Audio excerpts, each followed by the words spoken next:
You know how we're meant to get ourselves ready as the bride and prepare ourselves? This is just exactly it, isn't it? Every aspect of who we are has to be transformed to get that wedding gown right and ready and to be presented to him. And so I wanted to share something that happened last week that kind of reminded me as you were talking about this. And I was like, oh my goodness, this happened to me last week. So you probably know, because I've been in Tasmania and on a rural block, I lived in farm clothes. So I really never got the opportunity to wear pretty dresses and stuff. And so I've been really trying to collect some pretty dresses. Well, you were successful because you look very nice. Thank you. As Berkson pointed out, you look very nice. Oh, thank you. I'm really enjoying it. I'm loving being able to dress in pretty dresses before Yahweh and, come here and just be more feminine. Anyhow, all that to say, I found this dress on Etsy, and when you buy things like that, they just arrive and you're like, I don't know if it's going to fit me right. So it arrived and it fitted perfectly. I was like, oh, praise Yahweh. Thank you so much, Father, because I had no idea. Anyhow, I was looking for an Edwardian dress, like a tea dress. It's actually an original tea dress from Edwardian. And so it arrived, and it's so delicate, and it arrived with some holes and some things, because I don't know how old it is, but it's old. Has the buttons and everything. You can't get dressed without someone helping you. So I grabbed it and I thought, oh wow, it does need some work. And so I came with some needle and thread from Tasmania in a little matchbox. I was like, why am I bringing my needle and thread? And so I went, oh, I've got a needle and thread. So I got my needle and thread. Sorry if I'm going on, but it happened the thread was the perfect match for my dress. So then I had to put my glasses on to look at this dress. I had to wash my hands because, it's white, okay. And I got the needle. I got the finest needle I could in my little collection that I brought. And I threaded it. I had to put my glasses on so I could see the thread, so I could see the holes, and I examined it, and there was a lot of holes. And I thought, and then I had to learn what my grandmother taught me. She made dresses for a really famous store in Australia. And I remember her teaching me how to sew when I was like 5. And that was it, one lesson. I was like, okay, try and do it really small. And I was trying to remember what she said. So I had to do really fine stitches and try and make it not be seen. And then I just had this epiphany as I'm sitting there. I was like, wow, Father, this is exactly what we have to do to get our wedding dress ready, to be ready as a bride for you. We have to match exactly what's wrong with us with the same thread, work on it, really fine detail. And I had to be really patient because I wanted to go boom, boom, boom, boom, boom with the thread, and then it would have ruined the dress because it's really delicate. And so I just had this really beautiful picture of, in Yeshua's day, women would make their own dresses. They would really labor to get some cloth, which would be rare, and put some embroidery on it and make the effort and do what it took to be presented to this person. And I just thought it was a really beautiful picture that ties in with what you were saying. So many areas of our life that we need to look at and really do the fine, detailed work. And I just thought I'd share that because awesome. I wanted to share that with you. I appreciate it, but you left something out that was really important. Okay. You had to remember the wisdom that Grandma gave you. Oh. See, the wisdom of old. Ooh. I mean, it's just a picture of the same idea, right? Yeah. Okay, we have also wisdom of old. I'm not saying that Grandma has all the answers. I'm saying, but there was wisdom of old that you had to remember and think about. That's so true. That was shown to you many, many years ago, right? So that's something that's also part of what we have in Scripture. We have it written down, the wisdom of old. Love that. That's part of it, yeah. Beautiful. Thank you, Michelle. I guess my question is, you were talking about how you were part of this multi-level marketing thing, and the presenter on the tapes was saying that he would just put off until an appointed time on Tuesday when he could be upset about a thing. Right. And then so how could I grow the ability to do that, because I'm one of those people that when I do have an emotion that I can't get past, right now I'm in this situation, I have to work through it right now. I can't let it sit and wait because it's going to dominate everything that I'm doing. Not if you do what he did. He said, I will deal with this on Tuesday. It was just the ability to say, I'm upset, but I'll be upset about it Tuesday. Right now I got to do other things. So you're allowing yourself to say, yeah, I'll get upset about it, but I'll yell and scream. I'll get in my little safe room and I'll scream and kick the walls and everything on Tuesday. Somehow he found the ability to take this thing and say, oh yeah, we can get all upset. We're gonna have a good time on Tuesday. I'm gonna yell and scream, rip out the walls if I'm still upset. So it's not like he let go of the anger and everything. He just said, I'll just do it Tuesday. Okay, he just postponed it. As a matter of fact, he was looking forward to throwing a fit and trashing the room and everything until he got there and realized there was nothing to be upset about anymore. So it's not like he let go, he delayed. All right? That just doesn't compute to me. I know. Nobody said this was an easy thing to do. Okay? By the way, the same guy had another really powerful thing for you procrastinators. When he would wake up in the morning until he got the habit, he would sit there on the edge of the bed and say like 100 times, do it now, do it now, do it now, do it now. So as soon as something would pop up that he was about to postpone, he'd be like, no, do it now. Okay? So his answer then became, whatever it was, no, do it now. All right? If it's possible, do it now, do it now. He said he would literally sit on the edge of the bed, do it now, do it now, do it now, do it now, do it now, do it now, do it now. Okay?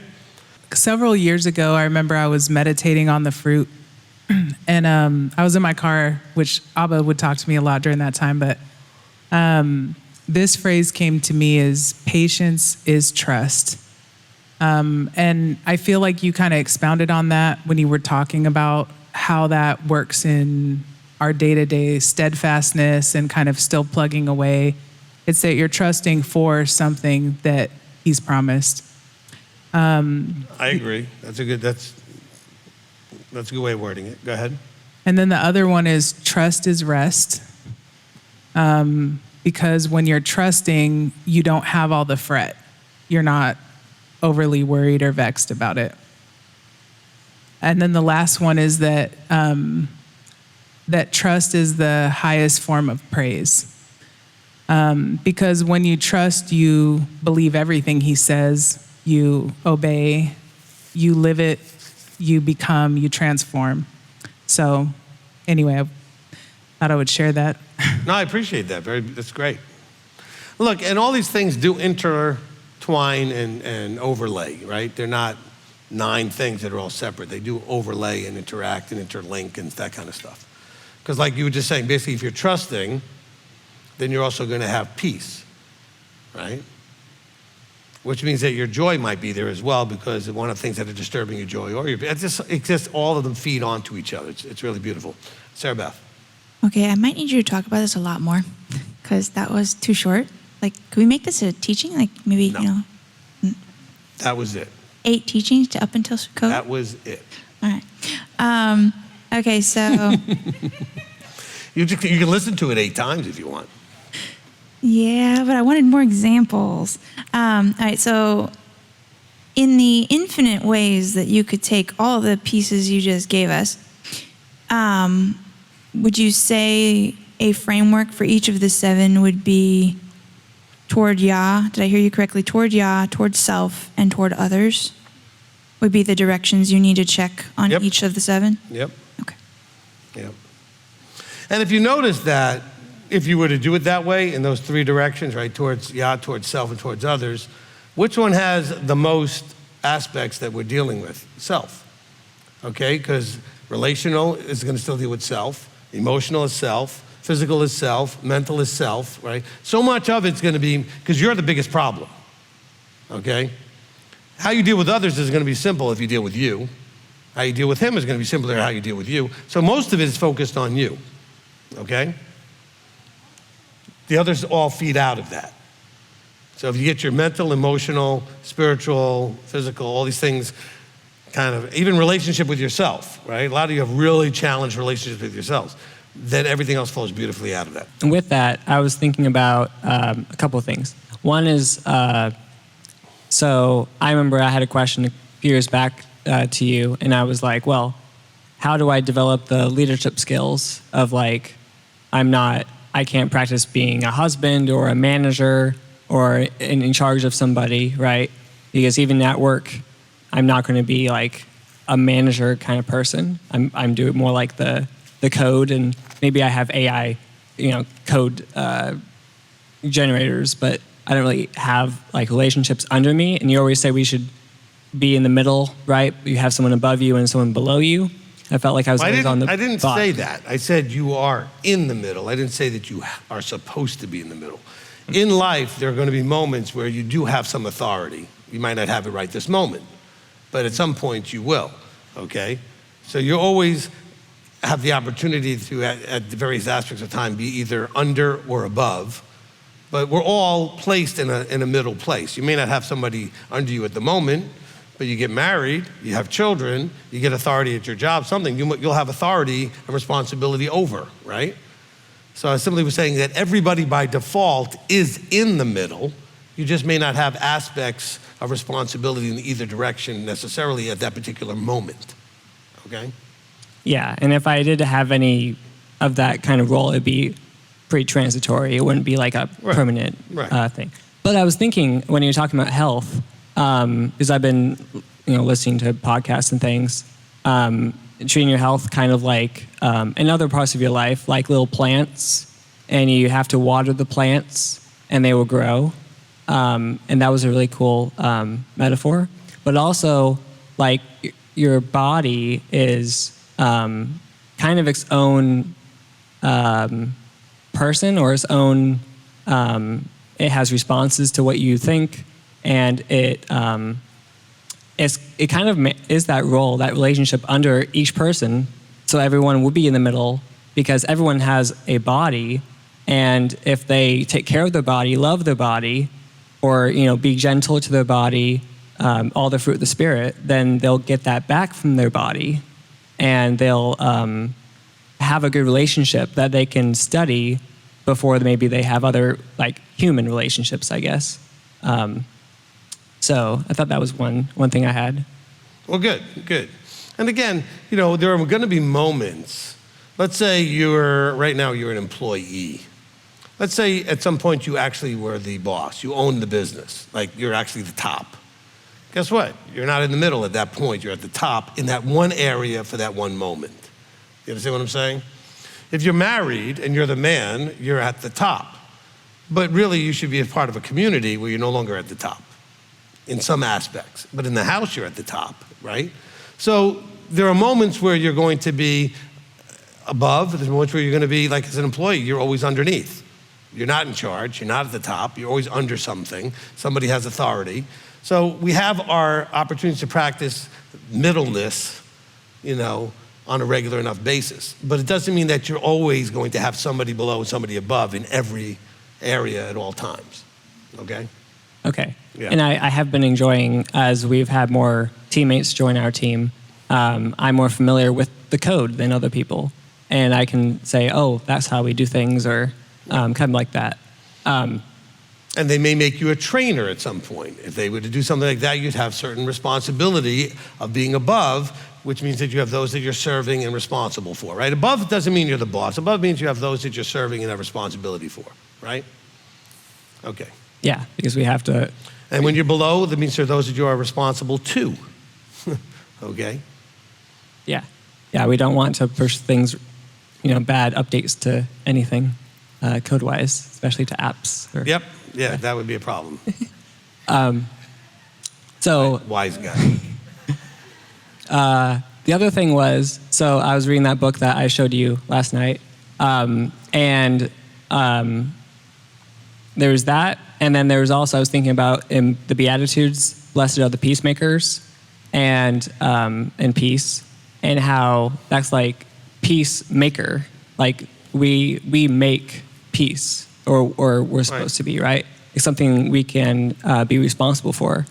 And in that book, he talked a lot about your values, your metrics, and then your responsibility, and how good values should be things that you're working toward that are in your responsibility or your center of influence, and that people often want to measure themselves and then as the metrics, and then the values be having an effect on other people, or like you were saying, your friends or your family, or having some, it would be a very small ability to really affect people. And I mean, there's techniques to be better at that, to influence, But as far as measuring your impact, you'll always be frustrated if you don't get to that level with people, because really the best kind of values, what you should hold yourself to, and in order to have the peace of mind and the peace of the heart, would be to have values that are all things internal to yourself that you can directly control. Otherwise, you'll be kind of confused. Does that make sense? It does make sense. So he's talking about the book by Mark Manson called The Subtle Art of Not Giving a Bleep, okay? So, you can fill in the bleep. Starts with an F. And that's what the letter is on the book cover, followed by, symbols and things instead of putting the word there. But it's an important skill set to have, which is why if you can get past the language, it's a very good book, all right? Because it is a subtle art to not care more than you should about things that really are not things you need to care that much about, okay? Because they're really not yours to be dealing with. So it helps you find that balance. So it's a good book. I recommend it to people all the time. People are like, you recommend a book with that kind of language? Absolutely. What do you get so worried about language for? You need the skill set, okay? Stop worrying about the language. Stop being a hypocrite. Most use the language anyway, okay? And you're all full of it, all right? Given the right moment, you use it. So stop, okay? Anyway, it's communication, but it's a good book, okay? Mark Manson, The Subtle Art of Not Whatever, okay? So just look it up. It's on Audible. It's in the library, bookstores, whatever. You can get it. We got one from Janet. Rabbi, thank you for an excellent teaching. I lost my patience yesterday and could even feel in my body how it was affected. Is choosing to protect our peace a good way to work on patience? The answer to any question that says if working on one aspect might help the other aspect, the answer is going to be yes, right? They're all interrelated. So if you're working on protecting your peace, well, if you're going to have a patience problem, that's something that could disturb peace. So if you're working on protecting peace, that means you're also going to have to work on your patience, right? So they're all interrelated to some degree. So, yes, if there's one aspect of the 9 that is easier for you to focus on, it should have a positive peripheral benefit to the others. Because if you're protecting your peace, you got to be worried about some of the other things that could end up, if you don't handle them right, disturbing your peace. Okay? Okay, so they have a certain level of interrelationship. All right, from Blackbirdie 79, would it be correct to say the fruits of the Spirit list is similar to the 10 Commandments as being the foundations, as that there can be more fruits like mercy or forgiveness or thankfulness? There's lots of things that are aspects of Him. Paul simply was saying that the fruit, and by the way, it's not fruits. Okay, fruit meaning the result. The fruit of your labor, right, is a result. Okay, so it's not talking about, there's bananas and there's apples and there's pears and there's different fruits. No. Okay, so it's not like there's patience and it's separate from this, it's separate. The fruit of the Ruach is you will have all of these aspects. That is a result of the Ruach, of the Spirit of Elohim, is patience or trustworthiness or goodness or kindness or joy, etc., right? These are aspects of or results. So stop thinking about it as plural, okay? In the Paul said it, the fruit, singular, of the Ruach, okay, are these aspects of Elohim's nature, all right? So are there more? Sure, mercy's part of that, okay? Gratefulness is part of that. There are a lot of things that are part of that nature. He lists these particular 9 as part of a point, and he contrasts them to the fruit of the flesh in verses 19 to 21 or something like that, right? The previous verses. And he shows the result or the nature that comes out of the flesh. And there's a contrast going on there. So no, it's not the end-all be-all list, but neither are the 10 Commandments the end-all be-all list, right? Of the things that he wants us to do or not do. Okay, so from that point of view, I would agree. All right, from Ernesto, when child and parent are being alienated from each other, the 9 fruit of the Yahweh, where do we find the correct rhythm, like the butterfly swim, to understand we do this when we get to patience, goodness, gentleness, and self-control, because I'm stuck in the hurt while thinking about love, joy, peace, and kindness are being destroyed? What can we do? I really wish you could just read what you wrote over and over again until it screams in your face. I'm not saying that in a bad way. You can't do the love, joy, peace, patience, etc. because you're stuck in the hurt. So you're not reading what you wrote. Let go of the hurt. It is what it is. People are trying to keep you and your son apart. It is what it is. Let go of the hurt. You cannot do this stuck in the hurt. The fruit doesn't take you out of the hurt. You have to get out of the hurt by deciding to choose and deliberately prefer the patience, the goodness, the gentleness. You have to pull yourself out of the hurt, okay? You're wallowing in the hurt. You're angry, you're bitter, you don't think it's fair what they're doing and all, and I understand all that, okay? But you're stuck in the hurt because you're choosing to be. I know that sounds harsh. I don't mean it to be. I don't know how to say it more kind than that, though. It's a choice, okay? What's going on and what's being done that you're experiencing sucks. It's not fun. It is what it is. But if you're going to stay in that pain, focus on it, wallow in it, lick it, keep it, festering, and keep it open, and let that wound keep going, then you can't have the peace, the goodness, the gentleness, self-control, all that stuff, because your focus is on the pain. Get away from the pain, okay? Get away from the pain. Focus on something else, okay? Be in the now in something else. Focus on what you can do. Focus on be in the moment, okay? This may sound really dumb, I don't know. I'll give you a couple of weird examples, maybe not so weird. Okay, one of the ways that monks meditate is they just listen to their breath. So it's not like there's anything magical about it. It just gives them something to focus on.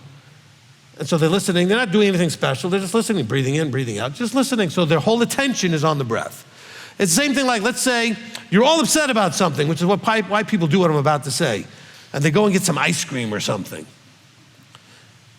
That would actually work. You know why? Because not only does the sugar or whatever change you chemically, but if you're focusing on the taste, the flavor, the enjoyment, you're not in the pain anymore. Find something to focus on, and then you won't focus on the pain, the hurt. Find a distraction that's an appropriate one. You don't need to gain 100 pounds eating only ice cream, okay? Okay, but find something that you can do, and when you do it, listen to me, immerse yourself in it. So don't just eat. Eat slowly and taste it and savor it and enjoy it and think about the flavor mixes and what can you taste. In other words, be as present in whatever it is you're doing. It could be as simple as just sitting still and listening to your breath and thinking about how your lungs are going down and expanding and then they're closing and the air is moving up. Just be as involved and present in whatever it is you're doing. Go for a walk, listen for every sound you can hear, everything you can see, notice everything. The more present you are, the more you cannot be somewhere else, okay? Pain is another place. Don't go there, go somewhere else, all right? It's a location. Suffering is a location. Go somewhere else, okay? And I'm not saying use like drugs to hide it. I mean, literally just go somewhere else. Take your attention and put it somewhere else. A lot of people find that chemistry and attention can be fixed by doing something physical. Go for a walk, go to the gym, go swimming, do something physical. But when you're doing it, immerse your attention in every detail that you could be immersed in, okay? So don't just walk and then let your brain only focus on the hurt. Force yourself to pay attention at the colors and the flowers and the sounds and the smells and give yourself an immersion in the now, in that moment. That takes you out of the pain, okay? It takes you out of the pain. My father did it a different way. I tripped and fell and hurt my knee and I was like, ah! So he came over and he pinched my arm hard and I was like, ah! He says, okay, your leg don't hurt no more. Anybody have a parent ever do that? It was true. My knee didn't hurt at all anymore. My hand did. You know. Redirect your focus, okay? But don't cause another pain. But just remember, if you're stuck in a hurt, going for a walk and being in your head is not the problem. You want to get out of your head by giving your head something to focus on. So whatever you're doing, you can sit still. Focus on something. Play some music that you focus completely on. Think of the instruments you're listening to, whatever. Just find a way to get your full attention on something.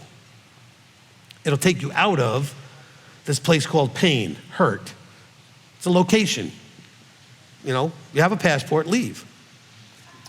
Okay, you don't have to stay there. Okay? But the way you do it is you have to immerse yourself in something else. All right? Because I was listening to somebody talk about meditation the other day, and they were talking about how some people thought it's the idea of like trying to stop the noise in your head and try to be quiet. No, it's just focusing on something simple that completely immerses you. You can find almost anything to be meditative if it completely immerses you. Okay? Because then it blocks everything else out. All right? I could do that when I put jigsaw puzzles together. I'm completely focused on the shape of the piece, the colors of the piece, the hole that it's going to go into, the spot it's going, and I find that very meditative for me. I'm not thinking about anything that's stressful, painful, this, that. I'm not thinking about anything except that piece and that space that it goes in and where is it on the table. I could be so completely immersed and focused on picturing it in my mind, all those kind of things, the subtleties of the colors and the patterns of the piece that I'm looking for, the shape of the knobs and the holes and everything. That to me is meditative.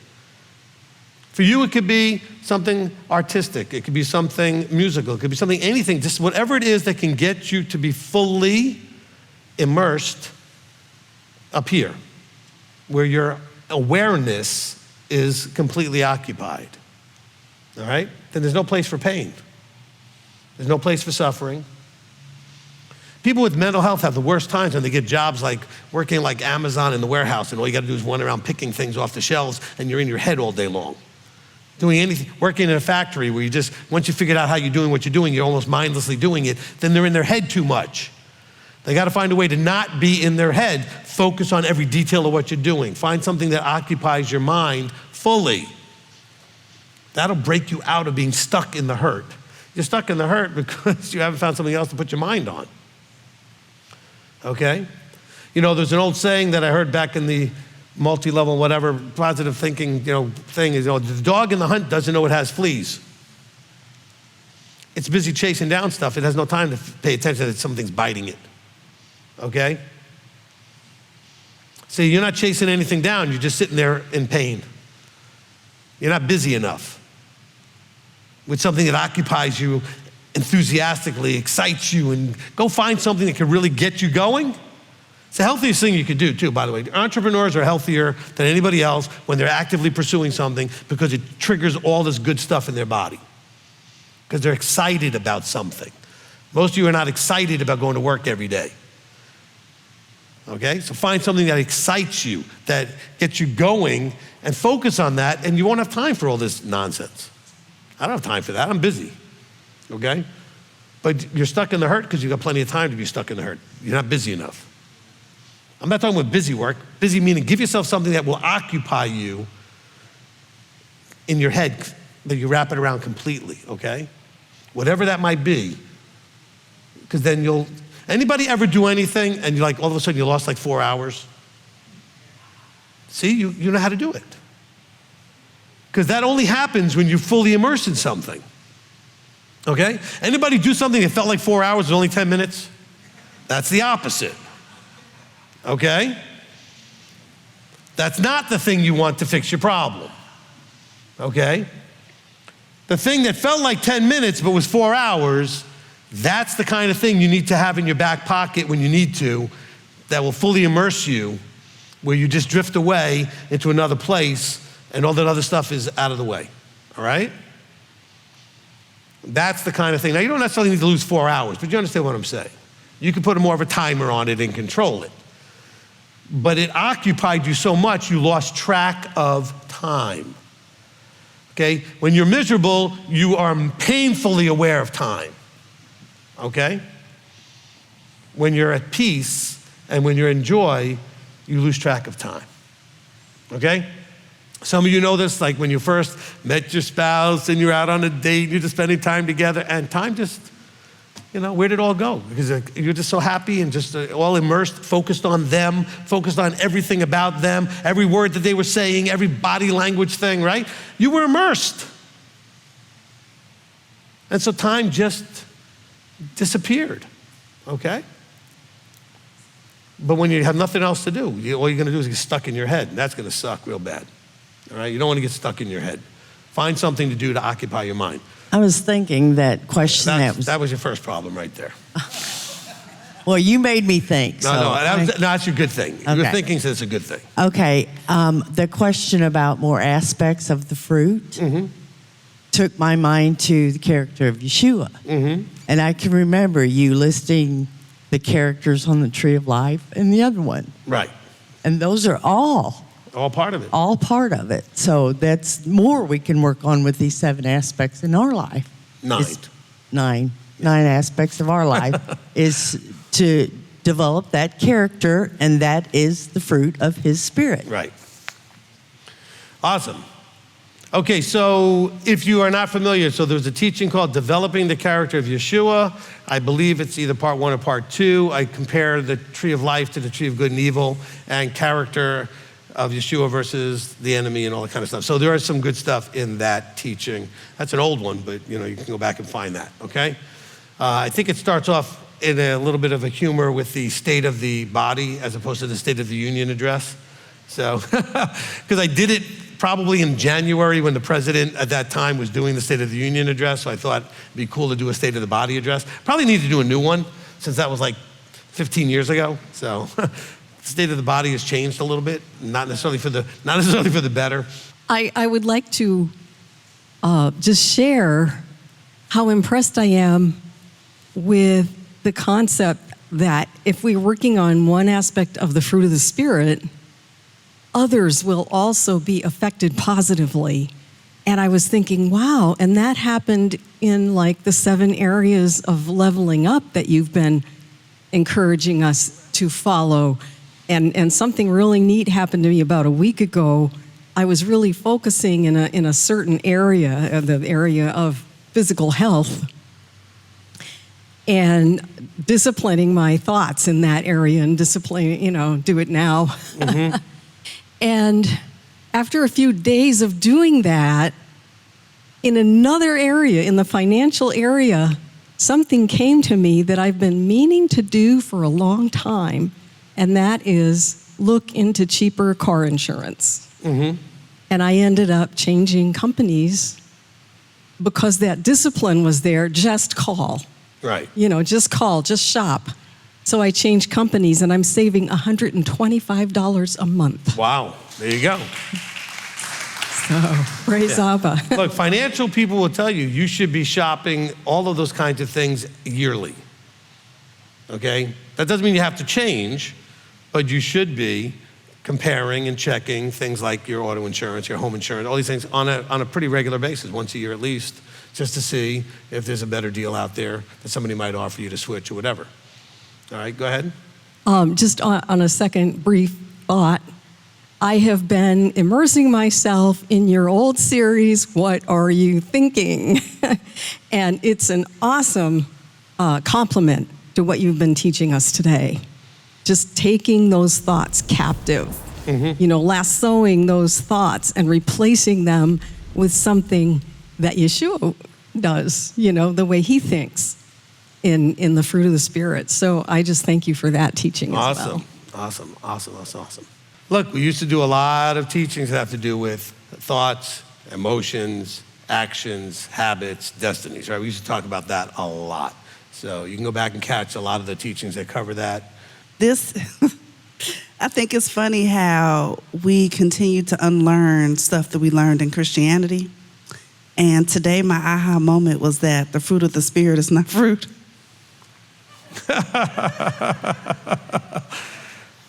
Oh my gosh. I mean, even though it's like, I know it's singular, it's one fruit, but it's like, it's not a fruit at all. It's not a noun. Right.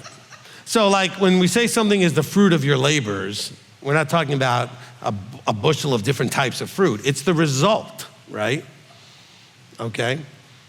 I think that's so awesome because I always imagine a fruit basket. I do. Like when I think about the fruit of the Spirit, it's like, okay, patience is grapes. And, that's what they teach in the m.t.o.i program. Okay, so, but the thing is, well, because they want to give them images and things that they can do in the kids program. But the thing that you have to understand is because of the interrelational part of it, okay, if you have the Ruach flowing properly, you'll have all 9 of these things. You can't just say, well, I've got the patience one and I've got the self-control one, but I don't have the kindness one or whatever. No, it's all part of the same thing. If you are totally flowing with his intention, his intrinsic nature, right? When we talk about Ruach means intrinsic nature, then you will have all 9 of these. Okay, not just a few of them. So it's like we don't have to focus on the fruit. We just have to focus on the intrinsic nature. That's correct. Yeah, these focus are aspects on our relationship of his intrinsic nature, right? So when you have his nature, you're kind. You're also patient. You also have joy. You also have love. You also have, right, all 9 of these things because they're all aspects of his nature, okay? They're not separate things. Yeah, I really appreciate that. And I think Shirah pointed out, a few other people pointed out, the interrelational part of them, that they all affect each other, they're all connected. So sometimes it's hard to look at one and like, wait a minute, we just talked about that one sort of when we talked about this other one. Because there is an aspect of interrelationship between these things, right? And that also gives me an aha moment for the parable of the vine dresser, where the ones that don't bear fruit are going to be cut off, And that's the fruit we're supposed to bear, is if we are connected to him, the intrinsic nature will just come out. It'll just flow out. It's not even like we have to work, at that. We just work on our relationship or work on transforming. Right. And so, I really appreciated the aha moment. Well, good. It puts more scripture together. So, well, good. Look, it's why it's hard sometimes when people first look at it and go, well, what really is the difference between being good or being gentle or being kind? Sometimes the words sound so similar. All of a sudden Tina Turner's in my head, you better be good to me. Okay, anyway. All right, so, but when somebody says, you better be good to me, do they mean good? Do they mean you better be kind to me? Do they mean, I want you to be gentle to me? Because there's the kind of aspects of the idea of how you should be treating me. I want you to treat me a certain way, and there are words that describe that. Good could be one of them, gentle could be one of them, kind could be one of them, patient could be one of them, right? They're all aspects of what I'm trying to communicate, how I want to be treated, or how I should treat somebody, right? Okay? Because when she said it in the song, well, you better be good to me, what does that mean? Does she looking for kindness? Was she looking for gentleness? Well, what did good mean in the context of what she was talking about, right? Because it could be a lot of different things depending on the context. And so that's why I think he describes the 9 aspects. Some of them are really overlapping aspects of things. Because if you're doing one, you're probably also doing one of the other ones or 2 or 3 of the other ones because they're kind of really closely knit together, right? They're very similar, okay? It'd be kind of hard to be gentle, and not kind, or kind and not gentle. They're kind of similar enough, right? Okay, not that it's impossible, but I'm just saying is, some of these things you think, oh, they're kind of pieces of a bigger thing that we don't have a word for, that would include kind and gentle and good. We call it actually the fruit of the Ruach. Okay? So they're different somewhat, right? But they're similar in some ways. So like, sometimes you read it and go, are these really the same thing, just saying it in different words? Well, yes and no. They're similar in some ways, but they are different. They cover some different aspects, okay? I want you to be kind, but I want you to be gentle while being kind, or gentle, I want you to be gentle, but I want you to be kind while being gentle, okay? I want you to, be patient with me, but I also want you to be kind and gentle while you're doing it. I mean, all these different things are subtle differences, but together they make one big, beautiful thing, right? And that's really the kind of the cool part of it. Yeah, we have one from Melissa Rand. With patience, to stop being disturbed by others or situations by allowing more, is it accepting where people are at in the point of time, not letting it affect my emotions? I'm going to say yes. I feel like I want to explain more, though. How do I want to go about this? Real simple. Stop taking everything personally, okay? Yes, part of it is looking at them, that they're on their journey and where they are in their walk, and that's part of how you maybe argue in your own head to give yourself or give them more space. Just realize there's nothing personal, no matter how personal it feels, okay? I know that's really tough. I could walk up to you, slap you in the face, or I could spit on you. It's gonna feel very personal. It's not personal. Okay, in other words, it's not about you, it's really about me. Why did I do that? I can claim it's about you, but I chose to do something very inappropriate and rude and all those other things. That's not about you, that's about me. So it's how you receive things. You don't have to receive that. I can call you every name in the book and you can just receive that and think, oh my gosh, I'm a horrible person. Or you can say, that person's crazy, lost their mind, upset about something. I don't need to receive that, okay? I use the example of taking the paper, crumpling it up, and throwing it to somebody when we're in counseling, and they'll catch it often. I said, well, you didn't have to catch it. You could have let it bounce off you and go on the floor. Why do we catch everything? All right? There's a story that I read in one of the books I read where it talks about, lady came home from work, horrible day, really angry, really miserable, pissed off at the world, and her 7-year-old daughter is in the house having the best time singing. Top of her lungs, just dancing around singing. Mom screams at her to stop singing, tells her she can't sing, she's an awful singer, I'm tired of hearing you sing, can't stand hearing you sing. Kid never sang again because she received what her mom said. Instead of realizing it wasn't personal, mom was in a bad place. Mom just targeted me because she didn't have anybody else to target. But she received it and thought she was, oh, I'm a terrible singer, I can't sing, mom thinks I'm terrible, right? My singing is making mom mad. Who knows? She might have been one of the greatest singers of all time. We'd never know. She stopped singing, okay? Which is why when my daughter was 6 or 7 years old singing, and my son said to me, does she have to sing all the time? And I said, yes. That's a true story. I said, yes, she does. He was not happy. I said, I don't know why she does. She just does. The girl always, out of the womb, sings. That's it, okay? And at the top of her lungs, and she's got pretty good lungs, okay? She came out of the womb, they heard her 3 floors over, all right? And when she came out, my son came out and was like, wah, wah. Somebody's like, did somebody crying? My daughter came out, they were like, next door building was saying, could you calm her down, please? All right, so, big lungs right out of the womb, okay? But that whole point is receiving, okay? All right? Parent yells at the kid, you're an idiot, okay? I don't care what you think I am. I know I'm smart, but you're mad at me for some reason. But I don't have to receive that, right? By the way, you do it to yourself. You say, oh, I'm just an idiot. Why do you do that to yourself? Then you start believing yourself. Well, I'm just no good at math. I'm just no good at this. I'm just stupid. I'm just this. You say such horrible things to yourself you'd never let anybody else say. Stop doing that. Don't do that to yourself. That's really foolishness, okay?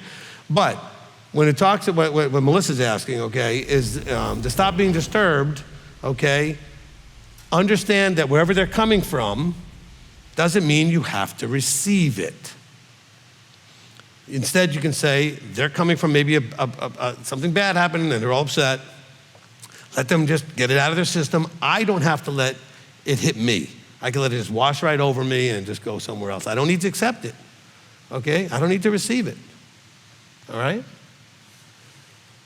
I mean, you know, I'm sure in your life at some point somebody went like this to hand you something and you didn't take it. Because whatever it was, you didn't want it and you didn't take it. You could do that with everything. You could do that with words coming out of people's mouths. Just because it came out of their mouth and it was kind of spewed in your direction doesn't mean you have to accept it. You can just be like, whoop, there it goes. You know. This is where we have the problem, right? Because otherwise, it does affect your emotions because it feels very personal, all right? It feels very personal, okay? If I'm having a fight with you and you're cursing me out and I'm cursing you out, you know what? We're just both mad. It's not really personal. We just don't know how to deal with our anger. That's why people do that. And all we're trying to do is we're trying to get a reaction. I'm trying to hurt you. You're trying to hurt me with words. You know, the best defense is show that it doesn't hurt you. That'll really make them more upset. Because then they're failing. They can't hurt you. Okay? It's like, you know. I think one comedian with the best joke he said, look, his mother said, what's wrong with you? What are you, an idiot? He goes, well, actually I am. What's your point? You know, I mean, so, and your point is, you know, it diffuses the whole thing, okay? It just diffuses the whole thing. My friend's mom used to walk in the room and said, all right, whatever's happening was my fault. And the kids are like, what are you talking about? You weren't even here. Nope, it's my fault, whatever it was. No fighting anymore. I take the blame. What do you do with that? What do you mean? He broke my toy. Nope, I did it. It's my fault.